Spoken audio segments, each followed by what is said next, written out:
wabarakatuh. Kembali lagi di New Perspective. Seperti biasa kita akan membahas berbagai fenomena, khususnya fenomena politik dari berbagai perspektif. Nah, dalam sekarang kesempatan ini kita telah kedatangan para pengamat politik. Pertama dari pengamat politik Universitas Mataram, Bapak Dr. Saiful Hamdi. Kemudian pengamat politik Nusa Tenggara Barat, Mas Yani. Dalam hal ini kita mungkin akan sedikit berdiskusi tentang fenomena politik menjelang Pilpres atau Pemilu tahun 2024. Baru-baru ini yang mengejutkan kita adalah PDIP sudah membangun koalisi dengan beberapa partai. Yang terbaru adalah dengan Perindo. Dan yang paling mengejutkan adalah salah satu tokoh kita di Nusa Tenggara Barat diusulkan oleh Perindo untuk menjadi cawapres mendampingi Ganjar karena adanya koalisi tadi. Nah, kira-kira menurut Bapak Dr. Saiful Hamdi sebagai seorang pengamat politik, kira-kira pasangan ini sudah cocok, sudah ideal atau bagaimana dari perspektif politiknya? Ya, tentu Mas Ipan, kalau kita lihat dinamika yang terjadi sangat cair ya, terutama PDIP sepertinya agak khawatir juga begitu, jangan-jangan potensi Ganjar untuk kalah ini kan cukup besar juga ketika Jokowi malah bermesraan dengan Prabowo. Jadi dua nama ini, Ganjar maupun Prabowo, ternyata hasil surveinya naik karena Jokowi.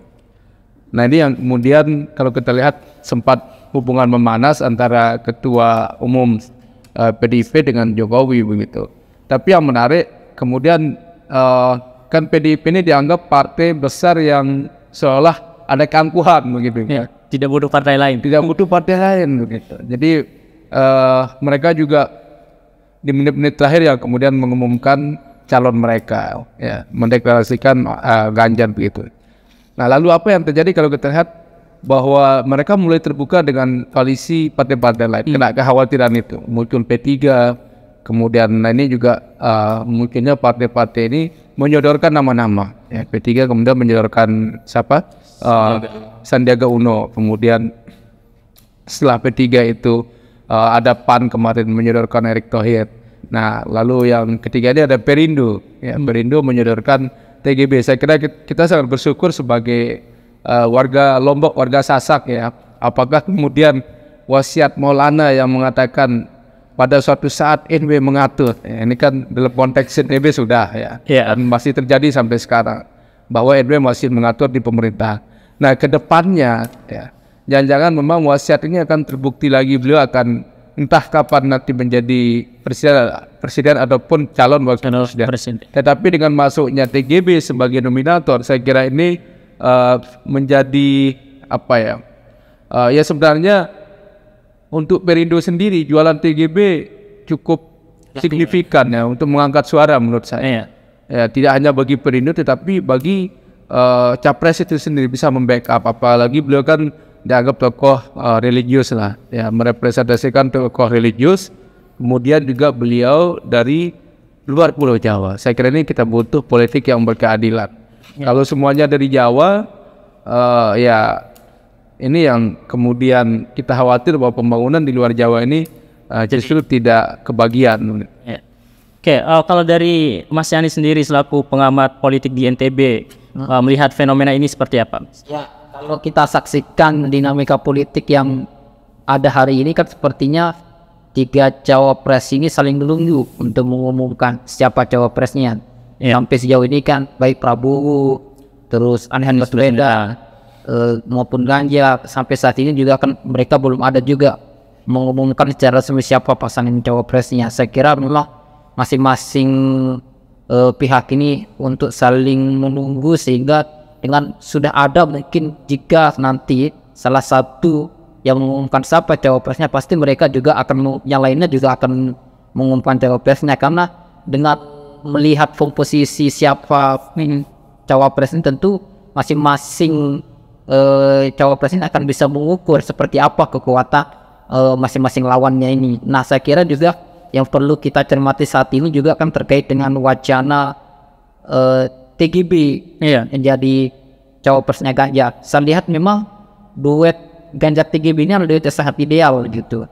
Artinya kalau kita lihat rekam jejak antara TGB dan Ganjar ini kan hampir sama. Mereka kepala daerah. Dua periode. Ganjar gubernur Jawa Tengah 2 periode masih menjabat saat ini. TGB adalah gubernur NTB 2 periode. Terus yang kedua, Ganjar adalah tokoh nasionalis, berasal dari partai nasionalis. Dan TGB kita tahu adalah seorang ulama, tokoh religius. Artinya ini bisa menjadi perpaduan nasionalis dan religius. Dan yang ketiga saya lihat juga dari segi hobi. Nah ini TGB sama Ganjar ini sama-sama hobi goes gitu. Nah, sehingga sangat terbuka kemungkinan jika duet ini ada gitu, ini bisa akan saling melengkapi. Dan penting juga ini saya lihat ini perpaduan antara Jawa dan Jawa gitu.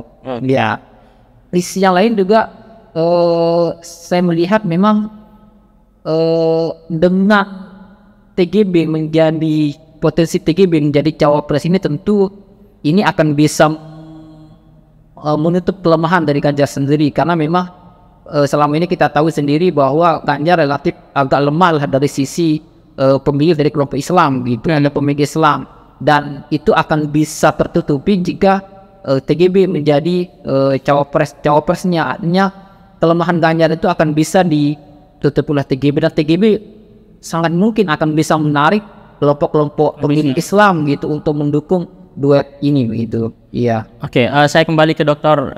Saiful Hamdi mungkin. Kalau Dr. Saiful kira-kira melihat perpaduan antara seperti yang dibilang oleh Mas Yani tadi antara nasionalis dengan religius ini, apakah PDIP ingin mengulang pola yang sama dengan 2019 memasangkan Pak Jokowi dengan Kiai Ma'ruf misalnya untuk menggait suara dari kalangan Islam? Apakah pola itu akan terulang kembali kemungkinan? Ya memang dalam 5 tahun terakhir ini ya bahwa tren politik kita mulai bergeser begitu. Kalau dulu selalu orang mencari birokrat dengan birokrat ya, politisi dengan birokrat. Nah sekarang ini justru politisi ya kemudian disandingkan dengan tokoh agama. Nah kebetulan TGB juga selain menjadi tokoh agama, beliau menjadi politisi. Saya kira beliau tokoh yang cukup komplit ya. Karena selama ini kita lihat banyak kiai-kiai kita atau tuan guru kita hanya menjadi bemper. Jadi dia ditarik menjadi wakil untuk mendulang suara, tetapi nggak punya peran penting, artinya nggak punya partisipasi yang kuat gitu dalam membuat keputusan dan lain-lain. Nah saya kira hadirnya TGB di sini dengan modal sosial, modal keagamaan yang beliau miliki, baik dari sisi umaro kemudian dari segi keulamaan, ini saya kira cukup akan membantu Ganjar nanti untuk mendulang suara. Apalagi TGB dikenal sebagai tokoh yang selalu mendakwahkan ya Islam moderat ya, moderasi beragama begitu kan, bagaimana melihat agama itu dalam konteks yang lebih terbuka. Karena ya mungkin tidak sekuat dulu ya politik identitas akan terjadi. Bagaimana Prabowo dan Jokowi ini kan sangat intens sekali ya, konflik politik identitasnya sangat dimainkan betul, bahwa ulama-ulama juga semuanya terlibat aktif ya baik yang pro maupun yang kontra dengan pemerintah, sehingga ulama terbelah begitu. Saya sih melihat mungkin untuk pemilu 2024 ini kesadaran masyarakat sudah mulai cukup kuat ya, mereka mulai sadar tentang bahaya dari politik identitas ini. Hadirnya ulama di pemerintahan saya kira bagus ya, sebagai pengontrol, sebagai simbol bahwa kita ini memang komunitas yang religius. Tapi di sisi lain juga saya kira bahwa ulama tidak hanya cukup dengan modal kesalehan sosial, modal simbol ya, surban dan sarung dan lain-lain, tetapi mereka butuh ya semacam apa, semacam gagasan dan pandangan bagaimana membawa Indonesia ini bisa berubah. Dan itu saya kira penting. Nah, salah satunya TGB yang bisa berbicara itu, karena kita lihat track record beliau di NTB kan cukup dianggap gubernur yang punya prestasi lah. Oke, mungkin terlepas dari hal tersebut ya, saya ke Mas Yani. Kalau dilihat dari koalisi, kalau secara aturan PDIP sudah bisa maju sendiri sebenarnya tanpa partai. Nah, dengan adanya beberapa usulan nama dari partai koalisi, salah satunya TGB dari Perindo, kira-kira ada nggak resistensi, kemungkinan terjadinya resistensi dari partai-partai lain yang berkoalisi dengan PDIP atau akan berkoalisi dengan PDIP? Misal Demokrat sudah ada kelihatan ada pendekatan dengan PDIP dan sebagainya. Ya, sangat mungkin akan ada resistensi dari partai koalisi yang lain, tapi saya kira itu tidak akan besar. Karena kita ketahui sendiri bahwa hatta PDIP sendiri pun itu bisa mengusung tidak masalah gitu, karena memang rehat kursi PDIP di atas 20%. Saya kira partai-partai mitra koalisinya misalnya kayak seperti P3 pun akan legowo itu jika memang itu yang menjadi keputusan dari PDIP dan Ganjar. Nah, di sisi lain juga saya melihat ada keuntungan tersendiri juga ketika munculnya duet Ganjar TGB ini. Kenapa? Secara otomatis saya lihat juga Perindo akan memperoleh efek ekor jas. Artinya ini juga akan berkontribusi terhadap elektabilitas partai, sehingga dengan TGB dicalonkan oleh Perindo sebagai cawapresnya Ganjar ini tentu juga akan berpotensi membuat Perindo itu lolos parliamentary threshold 4%. Ada figur TGB yang bisa mendongkrak suara partai. Nah, terus di sisi yang lain saya kira memang ini sangat masih sangat dinamis, masih sangat dinamis, sehingga sangat mungkin nanti ada kompromi-kompromi politik lah di antara partai-partai koalisi yang tergabung mengusung Ganjar ini. Saya kira memang masih kita lihat lah, misalnya kayak seperti P3 ini punya kan, P3 dalam waktu dekat ini Sandiaga akan secara resmi masuk P3 dan kemungkinan akan disodorkan oleh P3 untuk menjadi cawapresnya Ganjar. Tapi di sisi lain juga tentu ini akan memperhatikan hasil survei juga, karena memang kalau kita lihat hasil survei terakhir ini kan elektabilitas dari masing-masing capres ini sangat selisih tipis gitu. Misalnya antara Prabowo dengan Ganjar dengan Anies, artinya tingkat elektabilitasnya ini di bawah angka error 4%. Nah, dengan kondisi seperti ini maka peran cawapres itu sangat penting untuk menentukan kemenangan. Ya, jadi ketika cawapres ini salah mengambil mengambil cawapres, tentu juga akan berdampak terhadap elektoral mereka, dan bahkan bisa kalah gitu. Dan saya lihat memang yang paling poin yang harus dimiliki oleh cawapres itulah dia tidak boleh memiliki irisan yang sama dengan cawapresnya. Kenapa?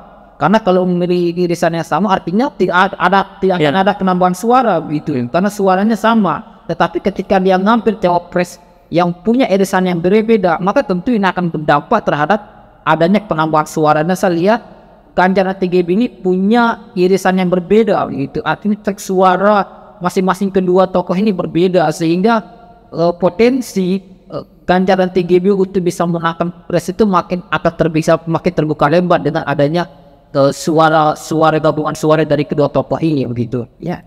Oke, lanjut yang tadi yang terkait dengan ada irisan suaranya. Menurut Dr. Saiful, kira-kira dengan hadirnya TGB, seandainya TGB dicalonkan menjadi calon wakil presiden untuk Ganjar, sejauh mana kira-kira signifikansi suara atau kontribusi suara yang bisa diraih atas keterlibatan atau bergabungnya TGB menjadi cawapres?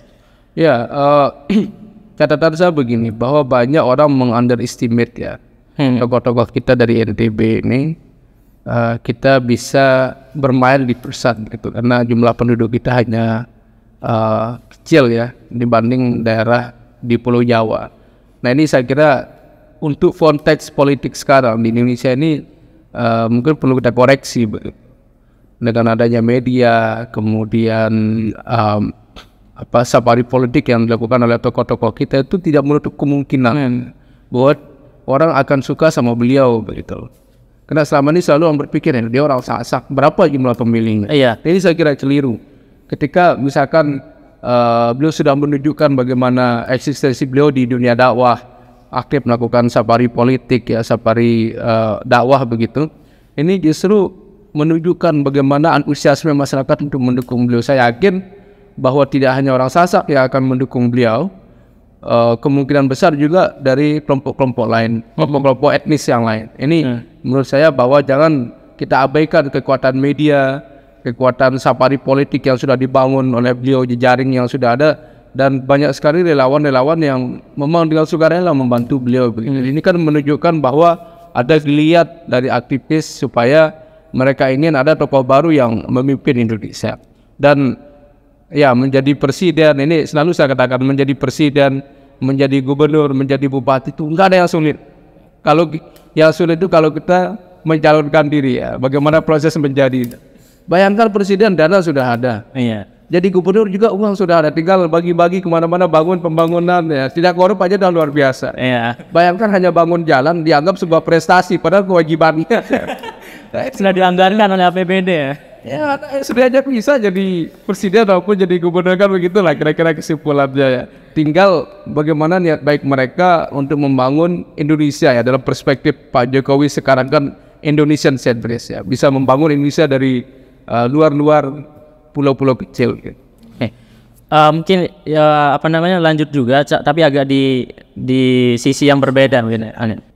Momentum pemilu 2024 ini bisa dibilang bahwa ini adalah momentum bagi kalangan generasi muda gitu, karena jumlahnya sangat banyak di pemilu 2024. Dan kira-kira menurut pandangan Mas Yani, apakah TGB akan bisa jauh berkontribusi seandainya nanti jadi cawapres di kalangan anak muda gitu? Ya, seperti yang disampaikan oleh KPU begitu kan, dari total DPS gitu, daftar pemilih sementara, misalnya di ITB lah begitu, sekitar 3.500.000 itu ternyata yang pemilih milenial atau yang pemilih dengan kisaran umur 17 sampai 30 ya, pemuda lah begitu. Itu ternyata jumlah pemilihnya hampir 50%, setengah dari jumlah pemilih DPS. Nah, apalagi juga itu menggambarkan jumlah pemilih se-Indonesia secara nasional. Nah, artinya dengan komposisi pemilih seperti itu, maka suara pemilih muda, pemilih milenial itu akan sangat menentukan. Jadi kemana arah dukungan dari kelompok pemilih muda, pemilih milenial itu, maka dialah yang akan menjadi pemenangnya. Nah, tinggal sekarang bagaimana strategi masing-masing capres, termasuk kalau seandainya TGB mendampingi Ganjar ini, bagaimana strategi dan taktik mereka untuk bisa meraih dukungan pemilih pemuda ini begitu, maupun pemilih muda ini. Tapi saya yakinlah relatif Ganjar maupun TGB adalah tokoh-tokoh yang cukup mampu menarik simpati kalangan dari pemilih milenial ini, karena mereka termasuk juga cukup aktif lah di media sosial, karena memang salah satu animo terbesar dari pemilih milenial ini adalah bagaimana mereka berdinamika di media sosial. Iya. Oke, saya rasa untuk diskusi pada kesempatan ini mungkin kita akhiri dulu, nanti akan kita bahas lagi beberapa isu selanjutnya. Mungkin sebelum itu kita minta closing statement dari Dr. Saiful Hamdi terkait dengan suasana politik kita hari ini. Menutup sesi kita. PDIP sedang apa ya? Saya tidak memainkan perasaan. Ini kan sebuah calon ditampung gitu kan. Mulai dari Erick Thohir, Sandiaga Uno maupun DPR ada 10 orang disebut, kemudian yang terbaru ini kan ada TGB, ada AHY ya, yang mau didekati sebagai calon wakilnya Ganjar. Jadi saya kira PDIP komunikasi politiknya udah cukup terbuka lah ya. Nah, tinggal kita menunggu keputusan PDIP sekarang, siapa yang kira-kira kemudian dijadikan sebagai pendampingnya Pak Ganjar. Dan bisa jadi dari luar partai, bisa jadi, tidak menutup kemungkinan Pak. Ya, cuman yang saya pikirkan kayaknya PDIP itu selalu berpikir ya, setelah ini siapa gitu kan. Kalau dia mencari calon muda yang potensial, yang bukan dari kader mereka, kayaknya berat untuk dipilih ya. Ini yang saya lihat. Kemarin kan mereka menawarkan ada siapa, Imam Istiqlal gitu, karena ini kan strategi politik juga. Tapi kita berharap lah bagaimanapun bahwa kepentingan bangsa ini jauh lebih besar daripada kepentingan partai politik ya. Kalau sudah mereka menjadi presiden, mereka bukan lagi menjadi petugas partai ya tetap mungkin partainya tetap mengontrol, saya kira bagus juga, tetapi mereka sudah menjadi milik rakyat ya. Sebuah pesan yang cukup dalam seharusnya, yang harus bisa diimplementasikan oleh tokoh-tokoh negarawan kita, dan harapannya tentu semoga pemilu 2024 berjalan dengan lancar dan segala yang output yang dihasilkan dari pemilu tersebut semuanya demi kepentingan rakyat seluruhnya. Oke, mungkin demikian dulu untuk New Perspective pada sesi kali ini. Kita akan bertemu kembali di New Perspective selanjutnya.